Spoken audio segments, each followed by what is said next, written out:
ये मतलब बोल दिया तो प्रेस यहाँ रिकॉर्डिंग शुरू हुआ ना।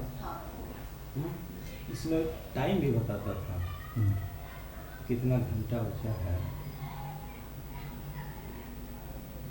2 घंटे 50 मिनट ओके। यदविद्याविलासेन भूतभौतिकसृष्टयः तं नौमि परमात्मानं सच्चिदानन्दविग्रहम्। ननु प्रातिभासिके रजते पारमार्थिकत्वम् अवगतं न वा। तो इसके पूर्व में प्रसंग यह है, अद्वैती भ्रमस्थल में जो पदार्थ दिख रहा है उसकी सत्ता मान रहा है, प्रातिभासिक सत्ता। जब शुक्ति में रजत का भ्रम होता है तो जब तक वह भ्रम है तब तक वहाँ रजत की सत्ता है, प्रातिभासिक रजत की सत्ता। ऐसा मानने पर यह आक्षेप आता है, अब भ्रम निवृत्त होने के बाद कैसा अनुभव है? नेदम रजतम, इदानीम इदम रजतम ऐसा नहीं, इदम रजतम न ऐसा नहीं, कभी भी नहीं ऐसा आता है। लेकिन सामान्यतः यह नियम है,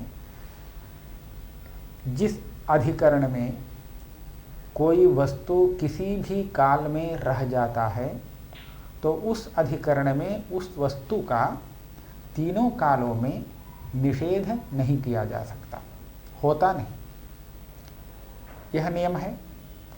तो यदि पूर्ववर्ती शुक्ति में रजत कुछ काल के लिए वहाँ है तो तीनों कालों में यहाँ रजत नहीं है, ऐसा आप कहें, निषेध कैसे कर सकते हैं? तो इसलिए अनिर्वचनीय रजत की सत्ता मानना उचित नहीं है, ऐसा आक्षेप आया। तो इसके लिए सिद्धांति ने ऐसा समाधान दिया, यहाँ पर रजत नहीं है ऐसा जो कह रहे हैं यह अभाव विलक्षण अभाव है। तो हम इसको व्यधिकरण धर्मावच्छिन्न प्रतियोगिता का अभाव ऐसा मानेंगे। यह अभाव प्रतियोगी के होते समय में भी हो सकता है। जब घट रहता है, वास्तविक घट रहता है, तब भी पटत्वेन घट का अभाव है, पट के रूप में घट है नहीं, यह कहा जा सकता है। तो इसलिए व्यधिकरण धर्मावच्छिन्न अभाव का अपने प्रतियोगी के साथ कोई विरोध नहीं है।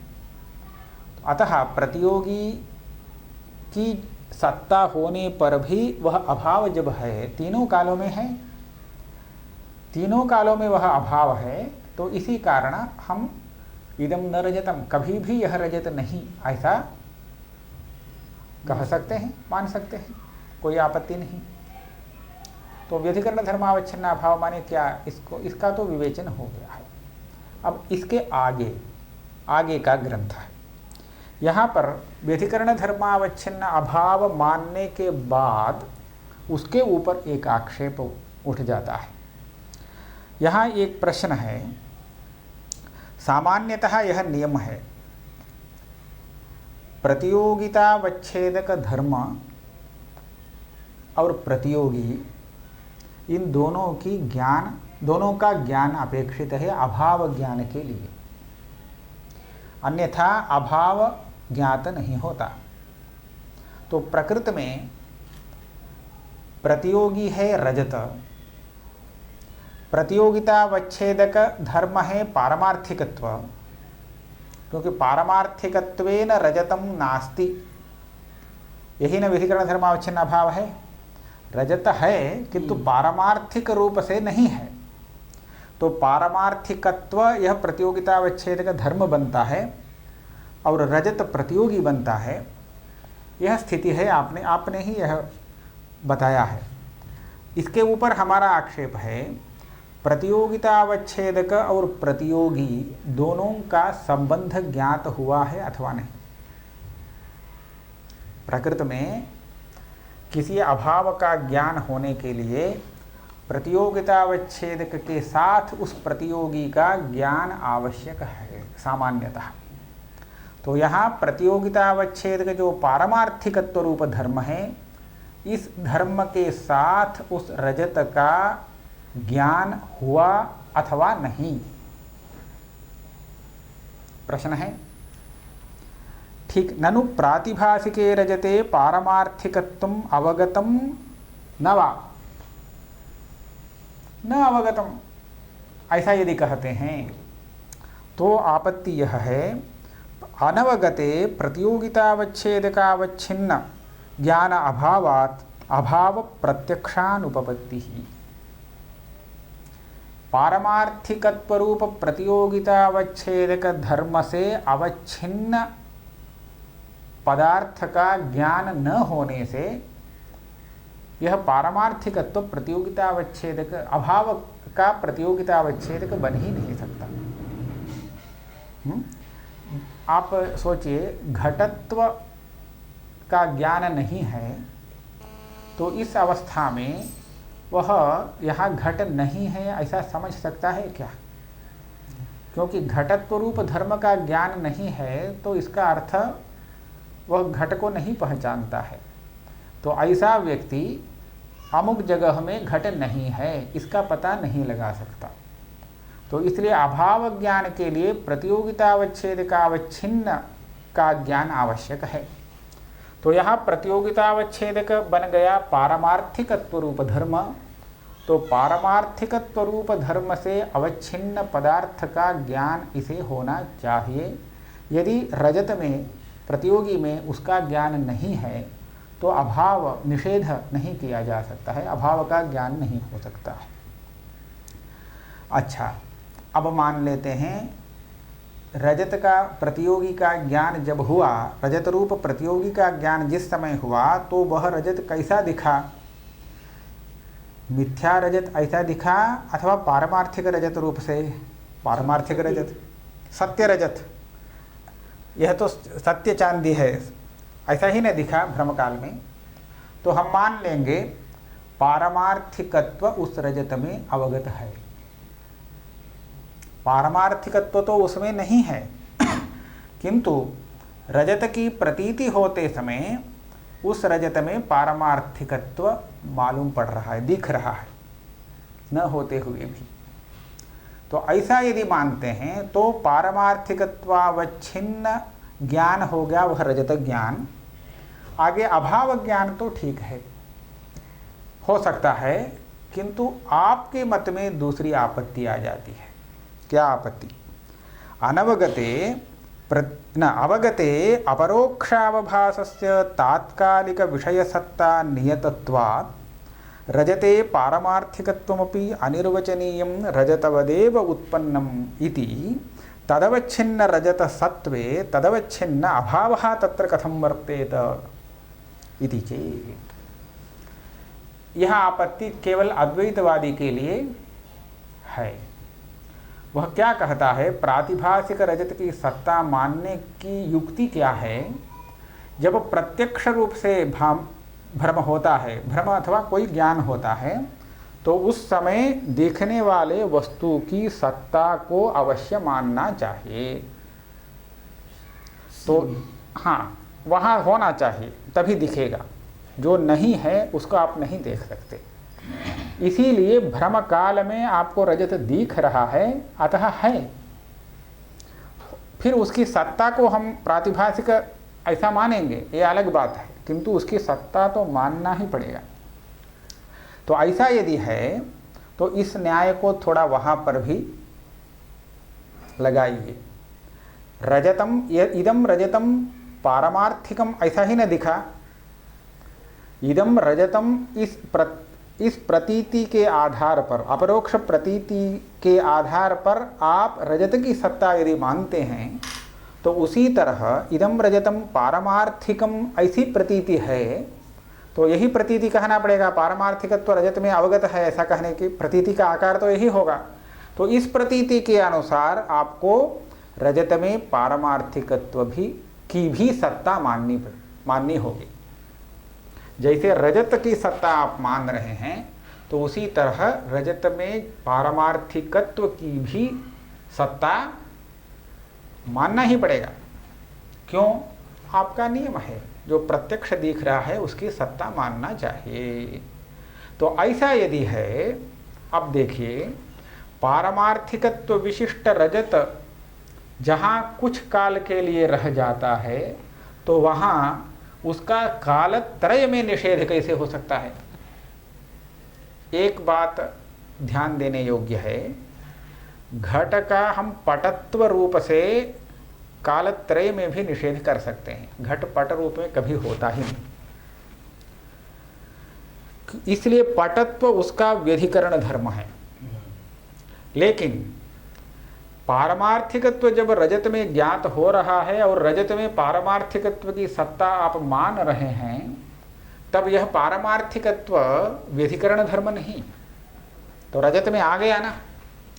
तो पारमार्थिकत्व यदि रजत में है, तो जब पारमार्थिकत्व विशिष्ट रजत वहां पर है, उस काल को छोड़ करके दूसरे कालों में उसका अभाव हो सकता है, उस काल में नहीं।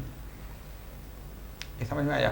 घट में पटत्व किसी भी काल में होता नहीं, इसलिए पटत्वेन घटो नास्ति ऐसा कभी भी कह सकते हैं।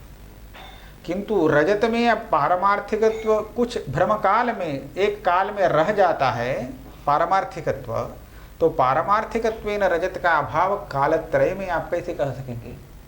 संभव नहीं। इसलिए पुनः अनुपपत्ति आ गई आपके मत में। अपरोक्ष अवभासस्य तात्कालिक विषय सत्ता नियतत्वात्, जहाँ विषय का अपरोक्ष अवभास होता है तो वहाँ विषय की तात्कालिक रूप से सत्ता अवश्य होनी चाहिए। तो इस तरह रजते पारमार्थिकत्वम अवगतम दिख रहा, यही दूसरा पक्ष है। तो यदि अवगतम, तो पारमार्थिकत्वम रजते अनिर्वचनीयम रजतवदेव उत्पन्नम, ऐसा आपको कहना पड़ेगा। तब रजतत्व पारमार्थिकत्व विशिष्ट रजत की सत्ता बन जाती है, सामने है वहाँ पर। तदवच्छिन्न रजत सत्वे, पारमार्थिकत्व विशिष्ट रजत वहाँ पर यदि रहता है, तो तदवच्छिन्न अभाव, उसका अभाव नहीं हो सकता है। तो पुनः वही आपत्ति आ गई। इति चेत्, यह आक्षेप है, इसका समाधान देते हैं। न पारमार्थिकत्वस्य अधिष्ठाननिष्ठस्य रजते प्रतिभास संभवेन रजतनिष्ठ पारमार्थिकत्वोत्पत्ति अनभ्युपगमा।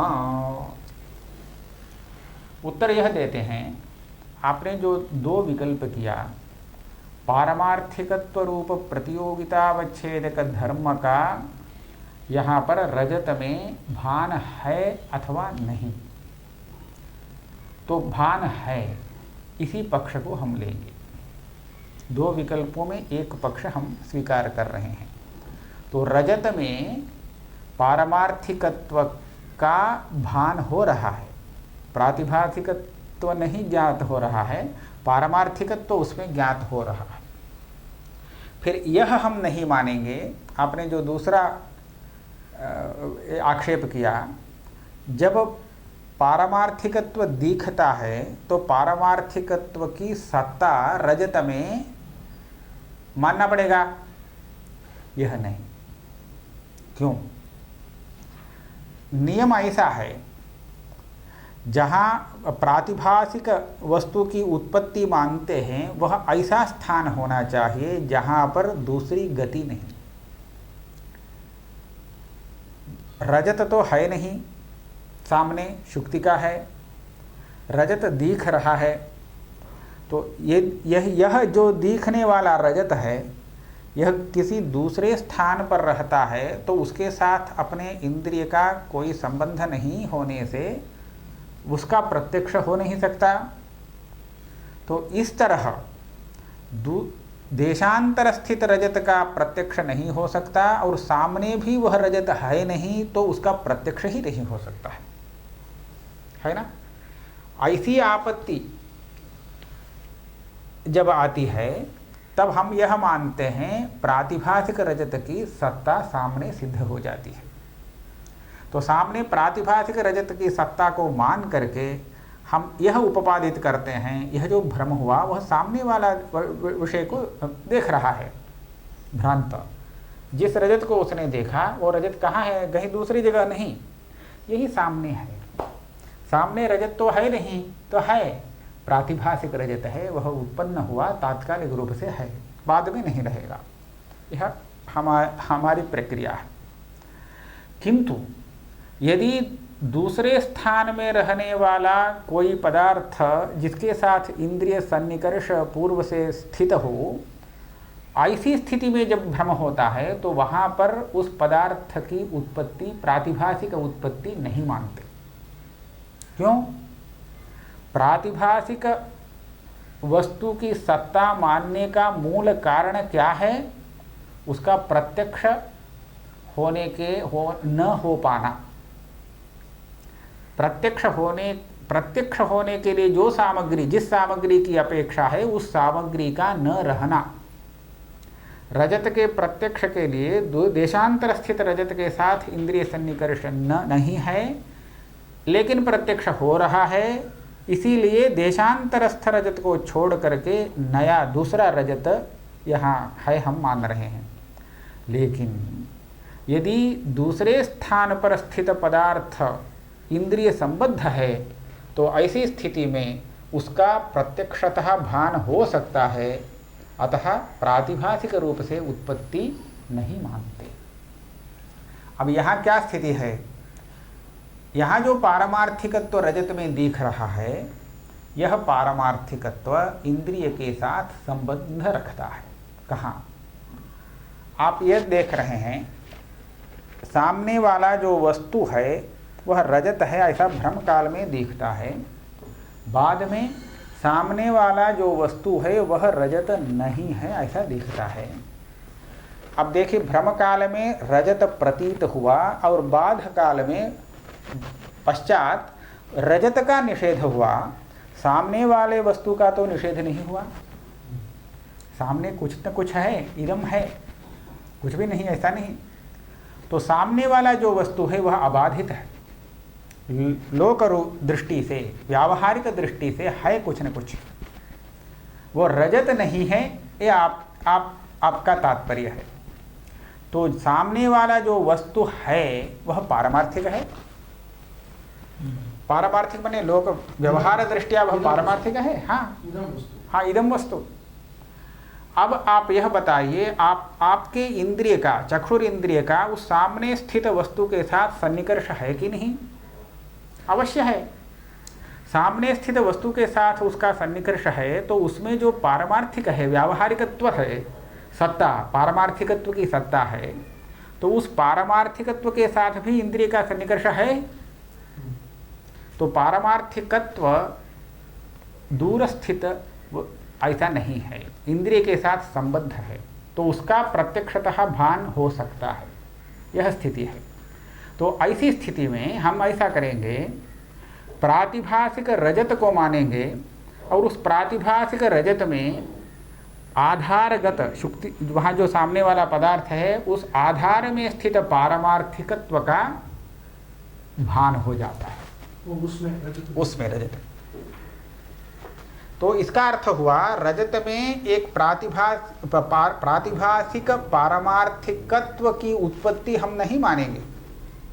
जैसे प्रातिभासिक रजत की उत्पत्ति माने थे, तो ऐसा रजत में पारमार्थिकत्व की उत्पत्ति नहीं। क्यों? वो तो है, सामने है, उसके साथ इंद्रिय का संबंध है। रजत में नहीं है तो क्या हुआ? जहाँ रजत दिख रहा है उसमें तो वह पारमार्थिकत्व है, तो आधार में जो पारमार्थिकत्व देखने योग्य है तो वही रजत में दिख रहा है। तो इसलिए पारमार्थिकत्व उसमें है ही नहीं, अध्यस्त हो रहा है। जैसे अन्यथा ख्याति नैयायिक कहते हैं ना, वो तो दूसरी जगह में स्थित का दूसरी जगह भान बता रहे हैं। हम तो अन्यथा ख्याति, हम तो जो देखने योग्य स्थान में है उसकी अन्यथा ख्याति मान रहे हैं। तो इसलिए यह इसका निष्कर्ष ऐसा हुआ, पारमार्थिकत्व तो रजत में दिखता है किंतु है नहीं। वह रजत का निषेध जब करेंगे तो रजत प्रतियोगी बनेगा, तो रजतनिष्ठ प्रतियोगिता का व्यधिकरण धर्म बन जाता है, समानाधिकरण धर्म नहीं। तो ठीक वैसे ही जैसे घट के लिए घटनिष्ठ प्रतियोगिता के लिए पटत्व व्यधिकरण धर्म है, तो उसी प्रकार रजत प्रातिभासिक रजतनिष्ठ प्रतियोगिता का व्यधिकरण धर्म है पारमार्थिकत्व। तो इस व्यधिकरण धर्म को लेकर उस रजत का हम यदि निषेध करते हैं तो त्रैकालिक रूप से निषेध करने में कोई आपत्ति नहीं है। पारमार्थिकत्वस्य अधिष्ठान निष्ठस्य रजते प्रतिभास संभवेन रजतनिष्ठ पारमार्थिकत्वोत्पत्ति अनभ्युपगमा। अधिष्ठान माने आधार लेना चाहिए, आधार जो थामने वाला पदार्थ, तो वही उसमें पारमार्थिकत्व है।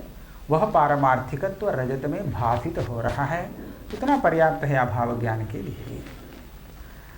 तो यह अन्यथा ख्याति के समान हो गया तो मान लेंगे। यत्र आरोप्यम असन्निकृष्टम तत्रैव प्रातिभासिक वस्तुत्पत्तेर अंगीकारा। ये ध्यान देने योग्य है। आरोप्य भ्रम में जिसका हम अध्यस्त कहते हैं ना, भ्रम में जो वस्तु देखता है आरोप्य वस्तु, और जहाँ आरोप कर रहे हैं वह, ऐसा दो वस्तु अवश्य भाषित होते हैं, वास्तविक वस्तु और आरोपित वस्तु। आरोपित वस्तु जहाँ इंद्रिय सन्निकर्ष योग्य नहीं है और देखता है भ्रम में, तो वहीं पर हम आरोपित वस्तु प्रातिभासिक रूप से उत्पन्न होता है ऐसा मानते हैं। और देखने योग्य स्थिति में है आरोपित वस्तु, तो वहाँ प्रातिभासिक उत्पत्ति नहीं मानते। हम एक उदाहरण दे सकते हैं। एक रजत है और एक शुक्तिका है, दोनों पास पास में हैं। दूर से जब देखते हैं तो उस समय एक भ्रम हुआ। क्या भ्रम हुआ? दोनों भी रजत ना ऐसा मत, ऐसा दोनों रजत भी कह सकते हैं, ऐसा विपरीत भ्रम। शुक्ति को रजत समझा और रजत को शुक्ति का, ऐसा भी भ्रम हो सकता है। शुक्ति रजते, इमे शुक्ति रजते, शुक्ति और रजत वहाँ पड़े हैं, लेकिन शुक्ति कौन से है और रजत कौन सा है, तो ऐसा वह देखेगा, वो रजत को शुक्ति का देखेगा और शुक्तिका को रजत के रूप में, दोनों सामने हैं, एक साथ दिख रहे हैं। तो यहाँ पर शुक्ति में जो रजत दिख रहा है और रजत में जो शुक्तिका, ये दोनों प्रातिभासिक उत्पन्न हुए नहीं। क्यों? प्रातिभासिक उत्पत्ति तभी होगी जब दोनों ही सन्निकर्ष योग्य नहीं है। तो यहाँ तो दोनों सामने पड़े हैं और इंद्रिय सन्निकर्ष के योग्य हैं, तो इस स्थिति में परस्पर व्यत्यय रूप से दोनों का भान हो रहा है। यहाँ प्रातिभासिक रजत अथवा प्रातिभासिक शुक्तिका की उत्पत्ति नहीं मानते। तो यह दृष्टांत है। तो इसी तरह रजत में प्रतिभासित होने वाला जो सत्यत्व है भ्रम काल में, सत्य रजत ऐसा ही दिखता है ना, सत्यत्व ही हम पारमार्थिकत्व कहते हैं। वह पारमार्थिकत्व वहाँ रजत में न होते हुए जहाँ पर रजत आरोपित है उस पूर्वस्थित वस्तु में है और वह सन्निकर्ष योग्य है, उसी का भान रजत में हो जाता है, इसलिए कोई आपत्ति नहीं। यत्र आरोप्यम असन्निकृष्टम तत्रैव प्रातिभासिक वस्तु उत्पत्तेः अंगीकारात्।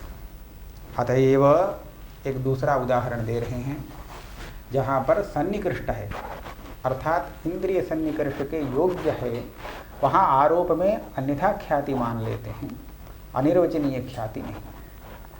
अतएव इंद्रिय सन्निकृष्टतया जपा कुसुमगत लौहित्यस्य स्फटिके भान संभवात् न स्फटिके अनिर्वचनीय लौहित्योत्पत्ति ही। एक स्फटिक है, स्फटिक के नीचे एक जपा कुसुम है। जपा कुसुम लाल रहता है ना, अड़हुल का फूल है, तो उसके ऊपर स्फटिक है अथवा उसके पास में रखा है, यहाँ से देख रहा है स्फटिक लाल दिख रहा है, रक्तः स्फटिकः लोहित स्फटिकः। तो यहाँ पर स्फटिक में तो लौहित्य नहीं है, इसलिए प्रातिभासिक लौहित्य को मानेंगे क्या? स्फटिक में प्रातिभासिक लौहित्य है? नहीं। क्यों? उसमें भासमान जो लौहित्य है वह अपने देखने के योग्य में है, क्योंकि वहीं पर वो कुसुम है, उसके साथ भी इंद्रिय सन्निकर्ष है, और इंद्रिय सन्निकर्ष होने से वह लौहित्य भी इंद्रिय संबंध से युक्त होने से प्रत्यक्ष में विषय होने योग्य है। तो इस स्थिति में स्फटिक में एक नया लौहित्य, प्रातिभासिक लौहित्य की उत्पत्ति हम नहीं मानते। कुसुम में जो लौहित्य है वह स्फटिक में भासित हो रहा है, तो इस तरह अन्यथा ख्याति मानते हैं।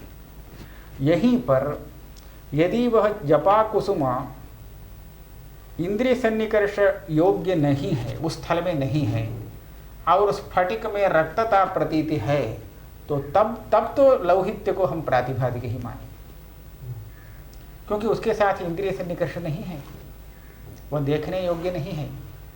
दिख रहा है, जो देखने योग्य न होते हुए जो दिखता है, तो वहाँ पर हम प्रातिभासिक वस्तु की उत्पत्ति मानेंगे, और देखने योग्य है ऐसी स्थिति में वो भ्रम होता है, तो वहाँ पर प्रातिभासिक वस्तु की उत्पत्ति आवश्यक नहीं। फिर ऐसा होने पर भी लौहित्य तो व्यावहारिक है, कुसुम में रहने वाला वास्तविक है, किंतु उस लौहित्य का स्फटिक के साथ जो संबंध दिख रहा है वो तो है नहीं कहीं, वो तो प्रत्यक्ष योग्य नहीं है। लौहित्य का कुसुम के साथ संबंध है, लेकिन स्फटिक के साथ जो संबंध दिख रहा है वो कहा है नहीं, इसलिए उस संसर्गांश में अन्यथा ख्याति नहीं, अनिर्वचनीय ख्याति है। तो कुसुमगत लौहित्य का स्फटिक के साथ अनिर्वचनीय संसर्ग संबंध उत्पन्न हो गया, तो वही उसी कारण स्फटिकः लोहितः ऐसा भ्रम होता है। अनिर्वचनीय संसर्ग तो नया प्रातिभासिक संसर्ग उत्पन्न हुआ, यह मानना ही पड़ेगा। उसी प्रकार पीलिया रोग से ग्रस्त यदि देख रहा हो पीला, तो वहाँ भी यही लक्षण होगा। हाँ, वहाँ पर भी ऐसा है, यही होगा, क्योंकि पीलिया में जो पीतता है वो तो दोषगत है, नेत्रगत दोष में है। चश्मा ही काला लगा ले। हाँ ठीक है, अब यहाँ पर है वो वर्ण, लेकिन उस वर्ण का संबंध कहाँ दिख रहा है? सामने वाले पदार्थों में, तो वही होगा। हाँ वही होगा। तो वहाँ पर काला रंग बाह्य पदार्थों में नहीं है, फिर काला रंग यहाँ है, देखने योग्य स्थान में है, इसलिए काले रंग की उत्पत्ति नहीं हुई, किंतु काले रंग का दूसरे पदार्थों के साथ जो संसर्ग है उस संसर्ग की उत्पत्ति मानेंगे, वह तो कहीं नहीं, वही अनिर्वचनीय है, यह कहते हैं। इसको यही एक प्रश्न और उत्तर के रूप में निरूपण करते हैं इस विषय को। नन्वेवं यत्र जपा कुसुमं द्रव्यांतर व्यवधानात् असन्निकृष्टं तत्र लौहित्य प्रतीत्या प्रातिभासिकं लौहित्यं स्वीक्रियतामिति चेत् न इष्टत्वात्।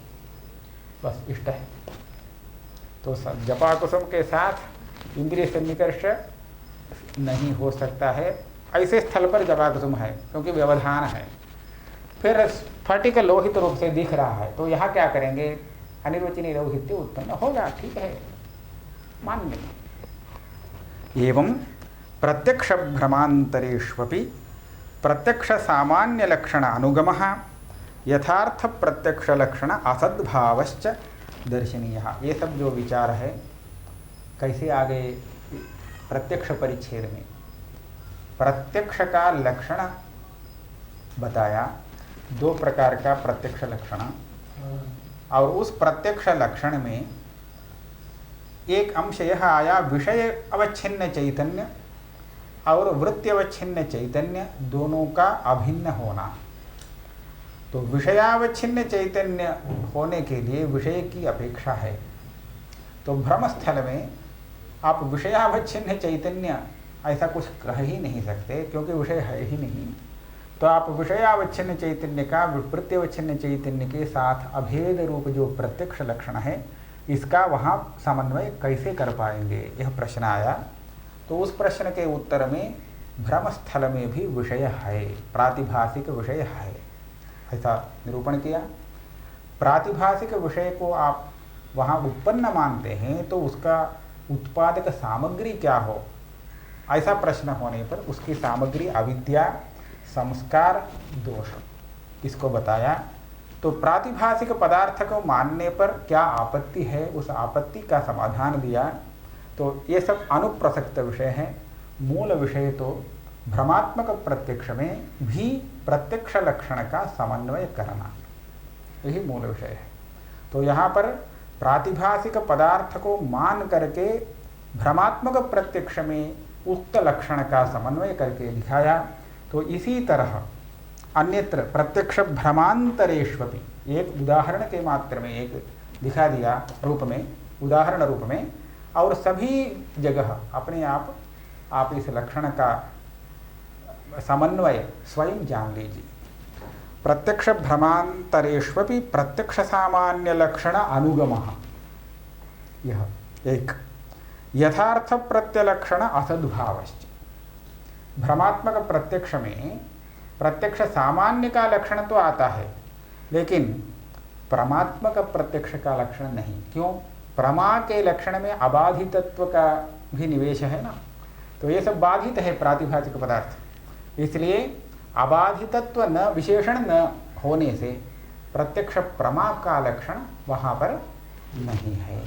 इन दोनों को आप स्वयं ही देख लें, दर्शनीय। बस इतना।